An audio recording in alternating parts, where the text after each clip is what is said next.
the reasons Google is really doing this? I like that you say reasons, because it is plural. To fully understand it, you've got to bring a lot of different stuff together. Now, I think you could make the argument that Google wants to protect its core search business. So what's one of the ways that you could do that? Well, there is an argument that if you go out and you wire a bunch of neighborhoods for super high-speed internet, maybe more people are going to use the Google products and services, more Google search, more YouTube. What if you've got higher speed access and you can start small businesses and then use the Google Cloud services? So there is an argument in building the traditional Google business down this road, but there is also an argument for this being an expensive R&D I don't want to say experiment, but it is a way to learn a lot about what's going on inside the home. Like a lot of companies in Silicon Valley, Google knows that part of the future battle is taking place in the digital living room.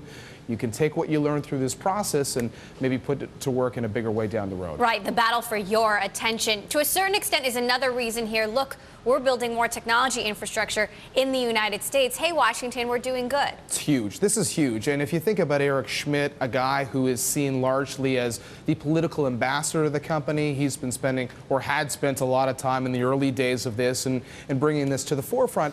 And the twofold argument is this. First of all, if the Obama administration is interested in bridging that digital divide, here's Google pushing that agenda. Number one, if by having this higher speed internet, all of a sudden you can see more innovation, more people who can take advantage of that and do cool things, and Google can somehow be tied to that, that's goodwill in Washington for a company that certainly likes to avoid being described as evil. But what about the costs? Isn't this so expensive, it's hard to imagine how Google is actually going to profit on it? I mean, we should give some people some preliminary numbers from analysts who are watching this. Bernstein Research estimates in the Kansas City market to wire basically 12,000 households, that could cost them in the neighborhood of $94 million. And they went on to say that it wouldn't be a surprise if they went nationwide with this.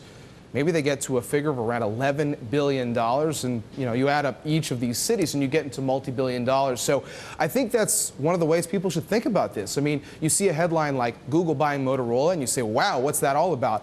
This is more in pieces. But if they go strong in a bunch of different cities, you are talking about a multi-billion dollar investment. For right. 2 down, a lot more to go. Google Fiber now in Austin, Texas.